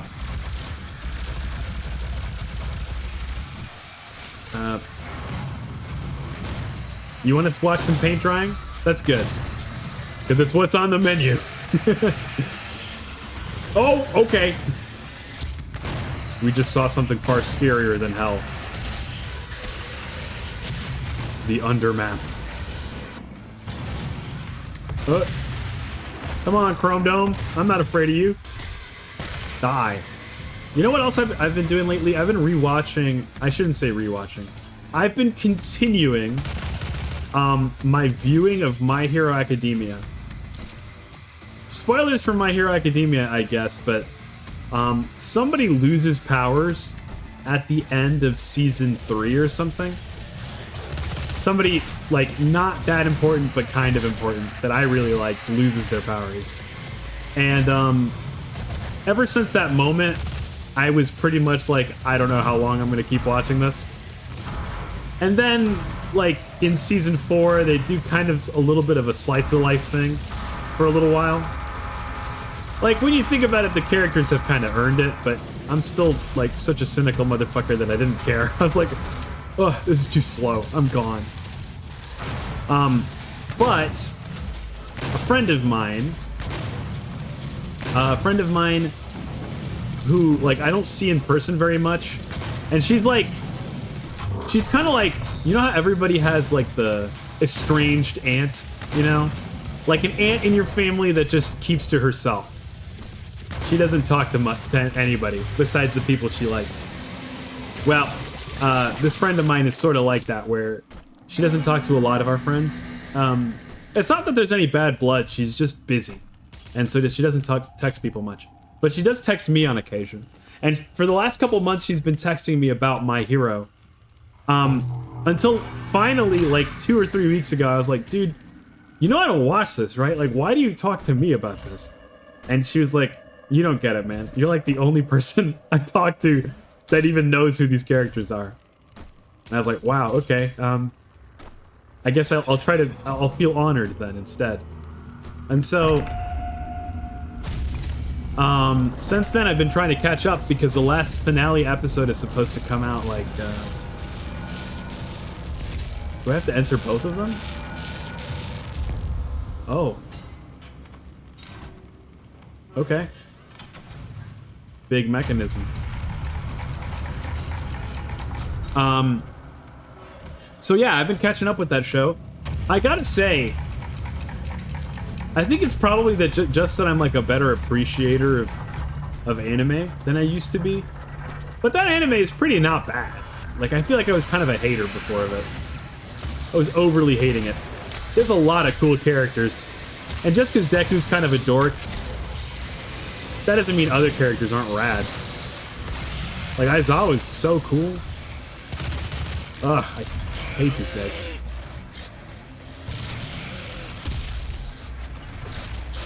We're gonna do this. Yeah, you guys are just too annoying.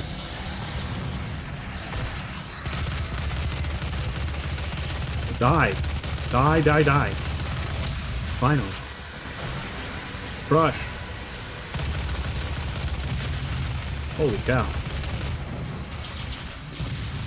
Oh! Oh god.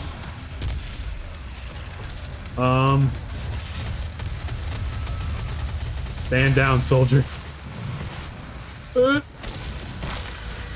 Oh, beautiful. No! Ah, damn it.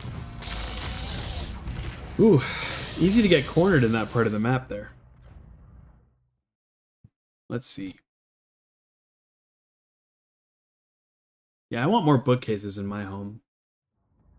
I like the sound dampening, and I love books. Reading is awesome. I don't read a lot of fiction nowadays though. Like it's mostly nonfiction that I read. I just like learning about people's lives, I guess. The world they live in.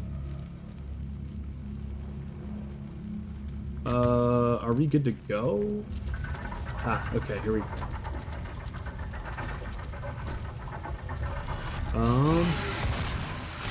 Die.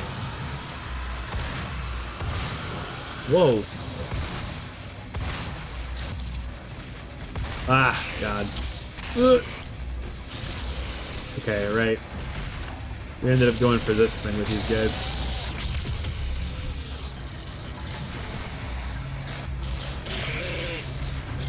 Ah. Oh.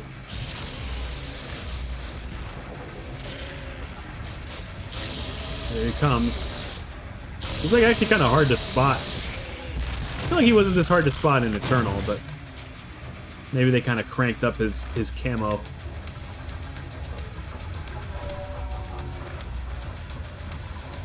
I've been reading a lot about like time management, but also it's more almost like people's memoirs with time management. Because most people, it turns out, they tell you that once you get to a certain point, time management just starts being stressing yourself out for no reason. Damn. I got my ass handed to me. My little angel ass. My perfect little angel ass. It's so round. It's flawless. Okay, come on. Oh, should we like equip some of our... We have so many weapon points. I guess I can't do that. That's too bad. I don't know, man. Which one do we like to use the most, besides the shotguns?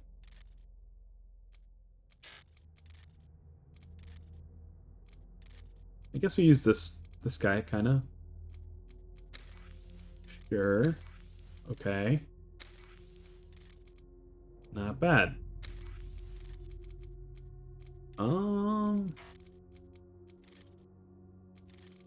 Any other points I can use? I guess we have some of those fun little Chuck E. Cheese points that you get from the dead bodies.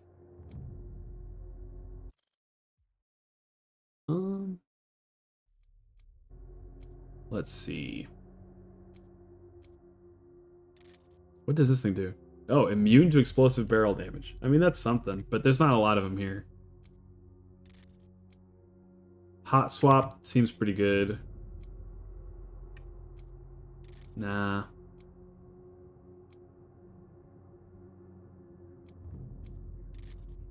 I don't know, sure.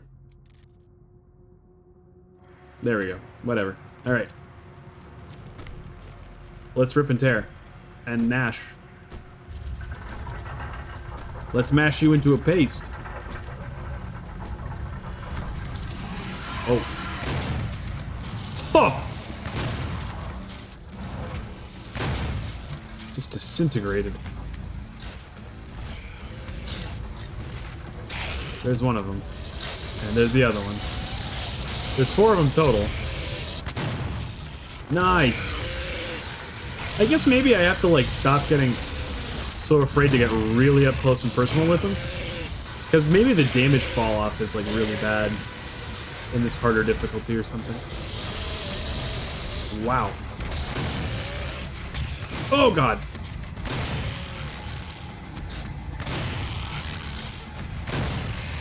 Okay, got him.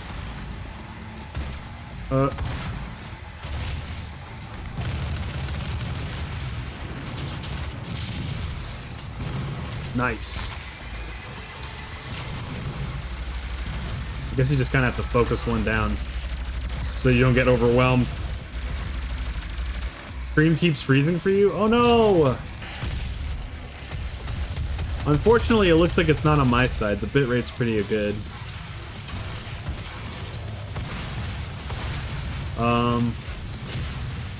Die. Jesus. Oh, there's 2 of them.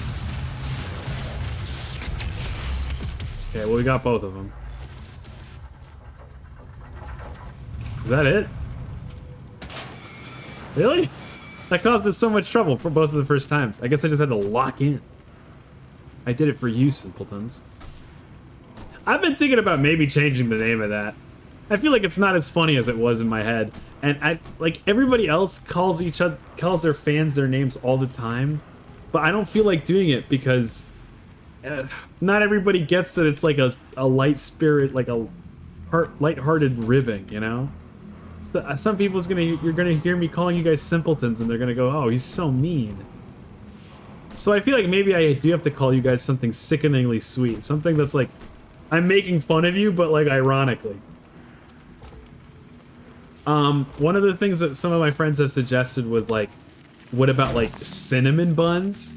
Like S-I-N, sin? That's kind of cute. It is enough to make somebody throw up how cute it is. Whatever, demonic voice. Talk to you later. Oh, I think I saw another streamer doing this part of the game a while back. Rip and tear. Die. Nice. So that's a possibility. There's also cherubs, because cherubs are like lesser angels. And they are pretty cute and baby-like, which I think is kind of funny.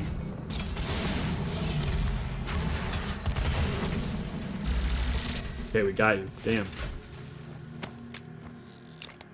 My little cherubs? My ickle little cherubs? I don't know what else we could do.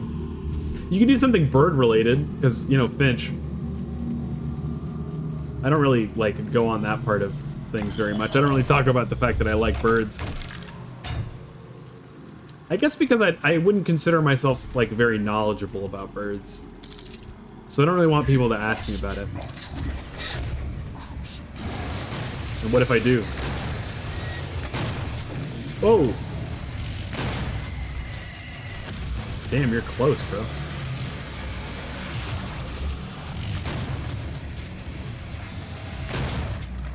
Are they fighting each other?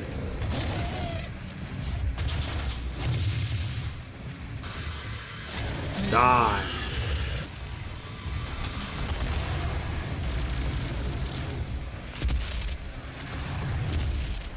Okay. Whoa. Ow, I didn't get the other guy. Fuck off.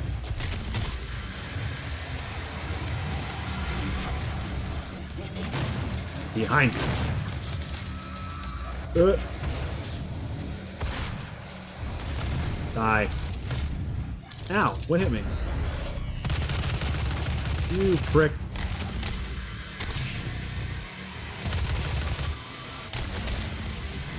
Oh. I thought there was a guy back there, but I didn't realize that the stairs go that high.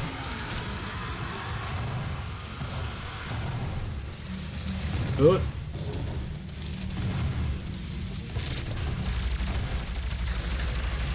Die.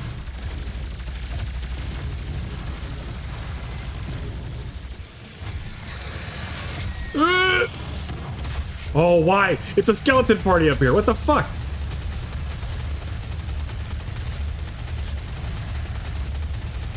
Okay. It's a skeleton party. That's an alt. No, no, no! Did they say Praetor token? Yes. I think the things I've been ripping out of those Halo boys, you know, the Halo corpses that are around, they're called Praetor tokens. I've just been calling them like Chuck E. Cheese fun bucks because I think that's funny, but yeah, I guess those guys, they're Praetors and they have tokens. Collectible, you know, like most things nowadays. Oh, I went the wrong way.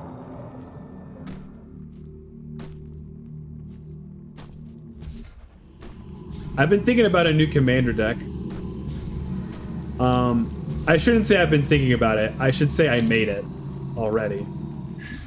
It's called Red, Black, White Elephants. If you've never heard of it before, a White Elephant gift party. It's a party where everybody's trying to make terrible, like, give out terrible gifts.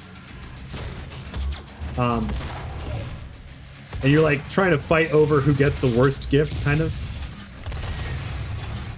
I mean, you want the best gift, but anyway. So the deck is Rakdos, meaning that it is red-black, but it's a white elephant themed deck. The idea is that the deck runs a lot of terrible cards that kill you if you own them. And then you use Blim and a bunch of other red cards to donate them to your opponents so that they become their problem. I once built a deck list like this in the past, but this was back in like 2021, like 5 years ago, basically. But there weren't a lot of like good white elephant gifts. There weren't a lot of good cards that are terrible to give your opponent, and there weren't a lot of ways to give terrible cards to your opponent. You once got your sister to give away a pregnancy test at a church-sponsored white elephant? Oh my god. Did you win? That seems like winning material.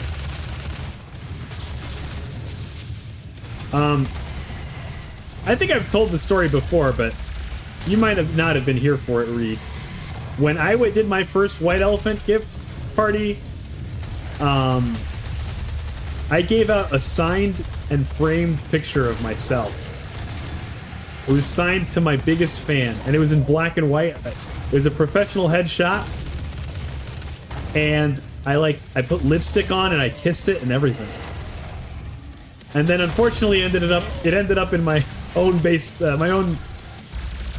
my own bathroom because my roommate at the time decided to take it. So I lived with that thing in my bathroom for like 5 years. That's not true. It was like 2 years at most. Ah, God. Oh, whoops. Well, I guess I can grab some ammo.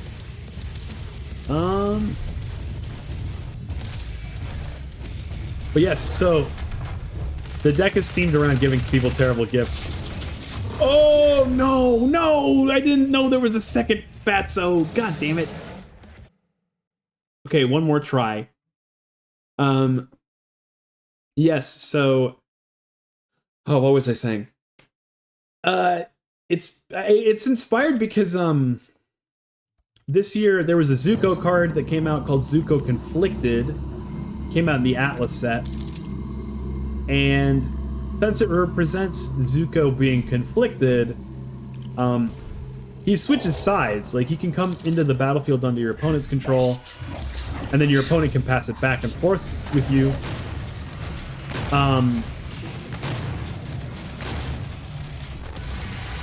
And I guess that was just like enough for me to go, I'm gonna go check how many cards there are that do this now, and see if this is something I can make a whole deck out of. Nice.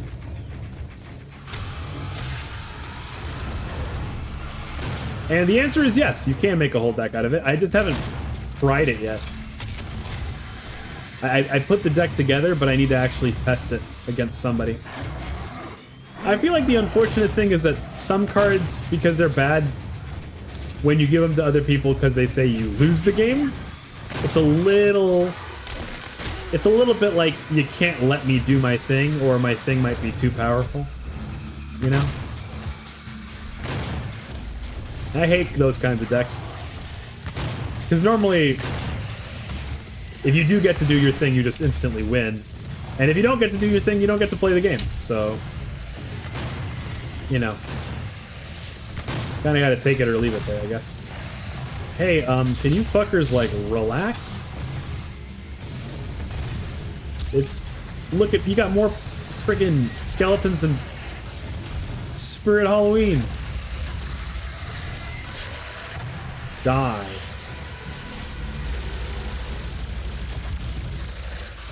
I am nigh unkillable. Get this through your big bony skull. Oh.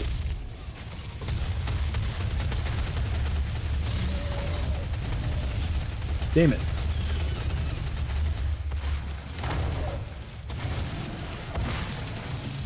Crush. Oh god, this guy. And there's two of them. We gotta remember there's two of them, at least.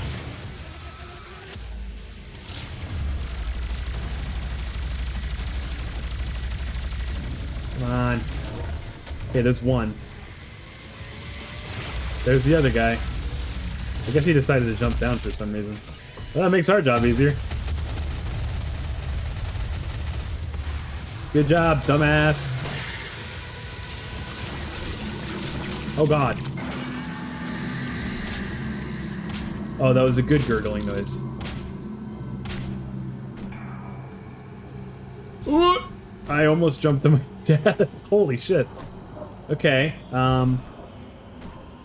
where to now? Maybe something opened up here?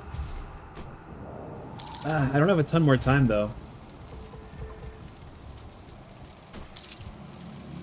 Yeah. Oh, God. Not cool of you to just jump in unannounced, man. Fuck! Well, that's probably a good a time as any to call it and find somebody to rein it into, huh? Let's see, let's see. Mezzopaggio is building a chair. It's building a chair? Ah, okay. I kind of appreciate the vibe of, like, you can build anything. You can do anything on a stream. That's kind of a rad vibe.